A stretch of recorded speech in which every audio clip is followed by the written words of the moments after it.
Pernahkah kamu ingin menyelam ke bagian samudra yang paling dalam? Nah, hari ini kamu akan punya kesempatan mewujudkannya. Sebelumnya, seberapa lama kamu mampu menahan napas? Tidak terlalu lama. Tenang, jangan khawatir. Silahkan naik kapal selamku dan ikutlah denganku dalam perjalanan menuju kedalaman. Siap? Oke, ayo menyelam. Saat ini, tepat di bawah permukaan, kamu melihat banyak makhluk hidup berkeliaran di sini. Banyak sekali ikan dan hewan laut, serta halo, orang-orang yang sedang berenang melambaikan tangan ke kita. Tapi kita tak akan berlama-lama di sini. Dadah! Pada kedalaman 20 meter, ada dunia baru yang terbuka di depan matamu. Terumbu karang dangkal tumbuh dengan indah tidak jauh dari pantai. Dan hey, kita bertemu banyak orang lagi di sini. Tapi kali ini, mereka adalah penyelam scuba. Tanpa peralatan khusus ini, tekanan air di kedalaman ini tidak ramah bagi penyelam biasa. 40 meter adalah kedalaman tempat kita berpamitan, bahkan kepada penyelam rekreasi. Ini adalah batas maksimum yang diizinkan untuk mereka. Selamat bersenang-senang, teman-teman.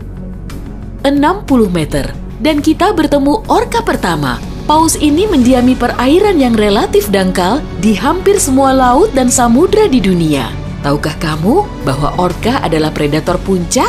Artinya, orka tidak punya musuh alami dan tidak ada yang bisa mengalahkannya. Pada kedalaman 70 meter, kita bertemu dengan hiu paus, spesies ikan terbesar yang diketahui dunia dengan berat mencapai 60 ton. Umurnya pun lumayan panjang, semoga panjang umur selalu ya. Hiu paus bisa hidup sampai sekitar 130 tahun.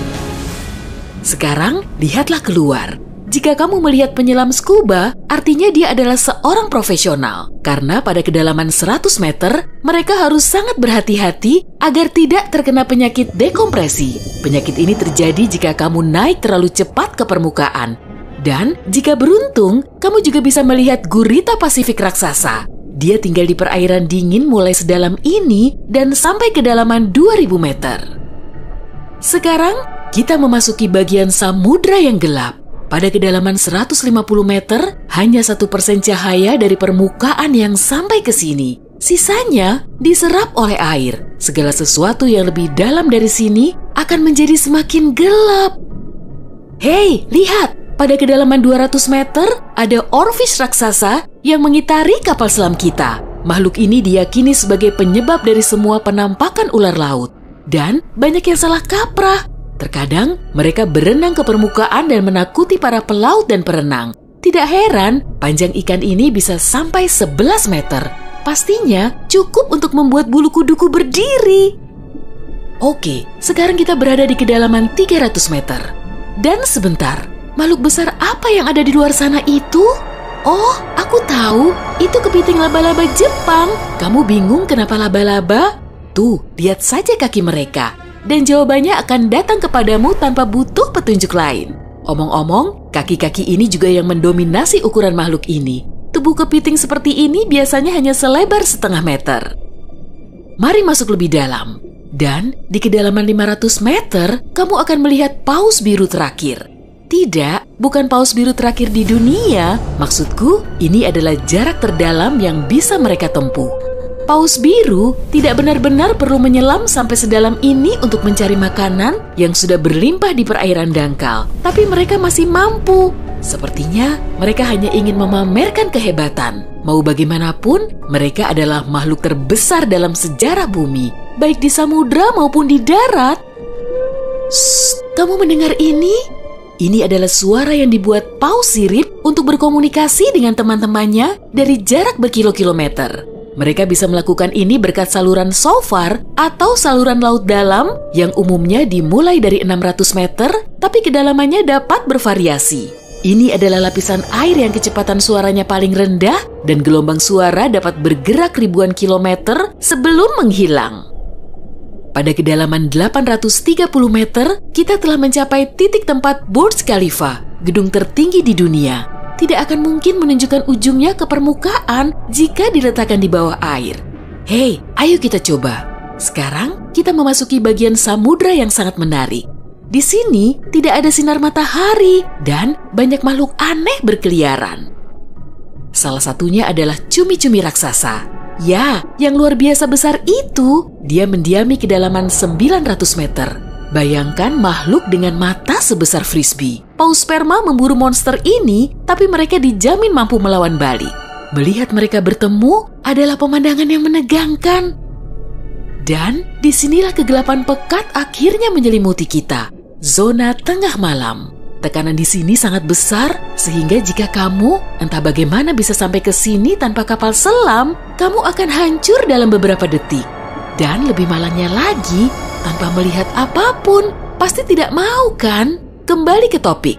Di kedalaman 1100 meter terdapat Mata Barat, salah satu gunung berapi samudra terdalam di dunia. Letusan terakhirnya terjadi pada tahun 2009 dan bahkan direkam oleh kendaraan yang dioperasikan dari jarak jauh. Di kedalaman 1280 meter, kita melihat hiu putih besar yang ganas. Predator ulung ini adalah jagoan di kedalaman ini. Penglihatan mereka agak buruk dan mereka bergerak menggunakan indera penciuman. Jadi, mereka sama sekali tidak membutuhkan sinar matahari untuk memburu mangsa. Aku tidak melihatmu, tapi tetap akan memakanmu. Selain itu, penyu belimbing, penyu terbesar di dunia, menyelam di kedalaman yang sama. Apa mereka sengaja menyelam sampai sini untuk bermain dengan hiu putih besar? Wah, lihat jala-jala besar itu. Kita sekarang berada di kedalaman 1500 meter, tempat metode penangkapan ikan bernama menangkap semua digunakan. Jala di sini akan diseret di sepanjang dasar samudra, menangkap apa saja yang kurang beruntung di sana.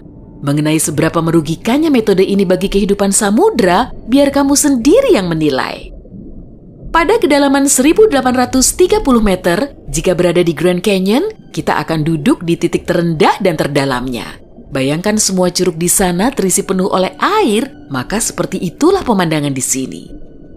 Nah, jika kita benar-benar berhati-hati, pada kedalaman 2000 meter, kita akan melihat ikan naga hitam. Makhluk yang bagaikan muncul dari mimpi buruk ini tinggal di bagian samudra yang dalam dan gelap. Dan percayalah padaku, lebih baik dia tetap di sana. Bentuknya mirip makhluk dari film horor dan aku lebih suka jika kita tidak berpapasan dengannya di permukaan. Pada kedalaman 2250 meter, kita harus berpamitan dengan paus sperma. Ini adalah titik terdalam yang bisa mereka selami. Dan mereka memang tidak punya urusan untuk menyelam lebih dalam lagi. Mungkin kalau mereka berburu ikan naga hitam, atau justru mereka yang diburu. Mustahil, perbedaan ukuran mereka terlalu besar. Panjang paus sperma bisa mencapai 19 meter, yang menjadikannya paus bergigi terbesar di dunia. Tidak banyak makhluk laut bisa melawannya. Semoga kapal selam kita punya lampu sorot yang kuat ya. Karena tanpanya, kita tidak akan bisa melihat keindahan terumbu karang samudra dalam yang super indah di kedalaman 3000 meter. Terumbu karang ini dapat ditemukan di setiap samudra dan sayangnya tidak bisa dilihat tanpa peralatan khusus untuk menyelam di samudra dalam. Oke, mari terus melangkah lebih dalam. Dan di kedalaman 3700 meter, kita mencapai kedalaman rata-rata samudra dunia. Mulai sekarang, perjalanan menuju kedalaman yang sebenarnya dimulai. Dasar samudra rata-rata telah kita lewati, jadi sekarang saatnya menyelami celah terdalam. Pada kedalaman 4500 meter, monster dari mimpi buruk terburukmu muncul di sini. Anglerfish misalnya, akan membuat siapapun bergidik ngeri. Giginya yang panjang dan bengkok, serta antena di kepalanya untuk memikat mangsa, sudah cukup untuk menimbulkan rasa takut, bahkan di hati orang-orang yang paling berani. Tapi yang lebih mengerikan, mungkin adalah makhluk yang disebut swallower hitam. Itu adalah monster mirip belut yang memiliki perut super elastis dan mampu menelan mangsa yang ukurannya 2 kali lipat. Lihatlah ke bawah, dan kamu akan melihat bangkai kapal terdalam yang pernah ditemukan. SS Rio Grande di Atlantik Selatan yang tenggelam pada tahun 1941 dan mencapai kedalaman 5.760 meter. Tidak heran, kapal ini baru ditemukan 55 tahun kemudian.